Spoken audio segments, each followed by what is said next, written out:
L'Esprit Saint n'est pas le Dieu inconnu. L'Esprit Saint est le Dieu à connaître. Présent hier, aujourd'hui et demain, il inspire chaque page des Écritures. Chaque page des Écritures inspire à le connaître. Dans le livre de la Genèse, l'Esprit Saint est le Créateur qui insuffle les nouveaux commencements. Dans Exode, il est le brasier ardent qui donne une passion pour les âmes perdues.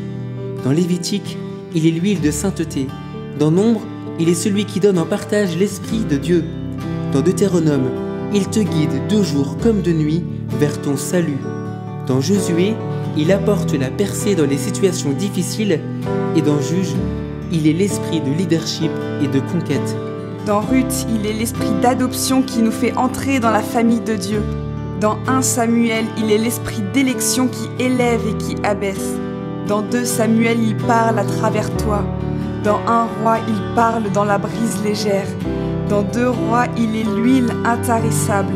Dans 1 Chronique, il est la solidarité. Dans 2 Chroniques, il te fortifie. Dans Esdras, il nous révèle nos fautes. Et dans Néhémie, il est la bonté. Dans Esther, il parle à des moments clés à travers des personnes clés.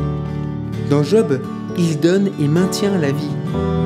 Dans les psaumes, il inspire la louange. Dans Proverbes, il est la sagesse. Dans Ecclésiaste, il nous fait tendre vers l'éternité. Et dans le Cantique des Cantiques, il est la colombe cachée. Remplis-nous à nouveau.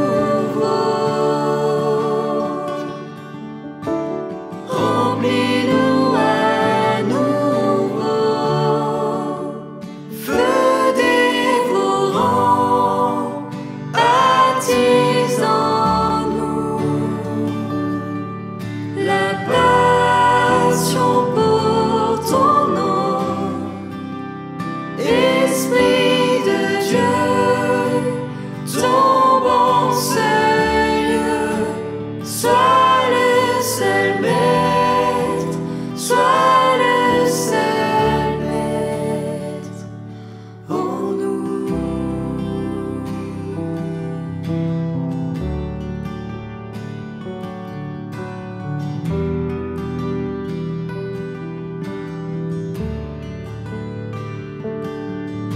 Dans le livre d'Isaïe, il est celui qui agit de génération en génération. Dans Jérémie, il attise en toi la passion pour le nom de Dieu. Et dans Lamentation, il pleure sur nos péchés. Dans Ézéchiel, il est celui qui te donne des visions. Dans Daniel, il est l'esprit d'excellence. Dans Osée, il est patient envers nos péchés. Dans Joël, il est la promesse du Père. Dans Amos, il consume nos fausses perceptions de Dieu. Et dans Abdias, il justifie le juste. Dans Jonas, il protège ton appel. Dans Michée, il est l'esprit qui ne change pas. Dans Nahum, il met en garde les obstinés.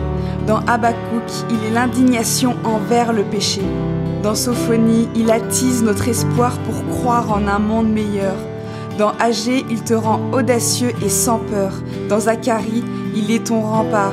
Et dans Malachie, il purifie ton caractère dans le feu.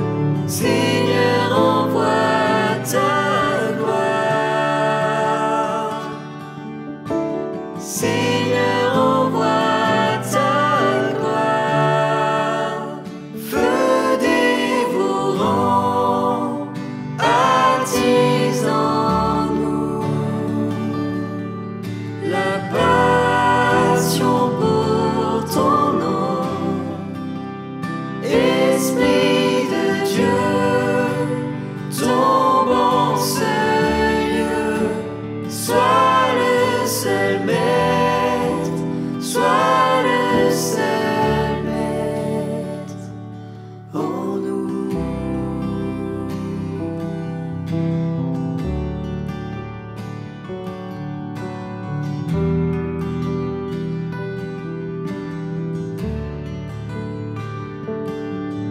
Dans Matthieu, il est la puissance dans l'incarnation.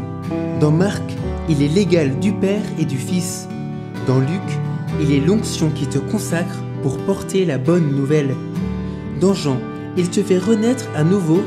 Tu reçois la puissance d'être un enfant de Dieu.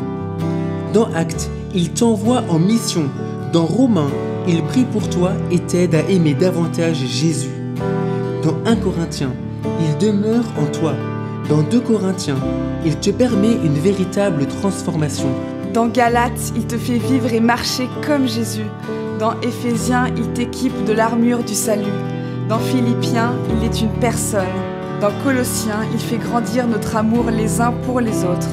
Dans 1 Thessaloniciens, il est le feu délicat qu'il ne faut pas éteindre. Dans 2 Thessaloniciens, il est celui qui retient l'Antéchrist dans les derniers jours. Dans 1 Timothée, il t'inspire les prophéties. Dans 2 Timothée, il est la paix, il te donne la paix. Dans Tite, il est celui qui donne une vie nouvelle. Dans Philémon, il est l'esprit de pardon.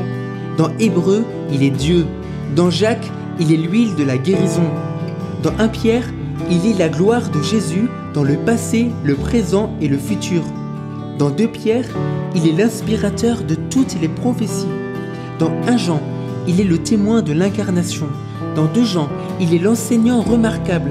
Dans 3 Jean, il nous appelle à l'unité. Dans Jude, il est l'esprit de prière. Et dans Apocalypse, il est celui qui révèle Jésus. La Pentecôte n'est pas un jour de feu. La Pentecôte est le jour qui fait de ta vie un feu. L'Esprit Saint traverse les Écritures et l'Esprit Saint traverse ta vie. Tu es fait pour ce même Esprit qui crée, qui purifie et qui transforme. Tu es fait pour cet amour de Dieu qui ne finit pas. Rempli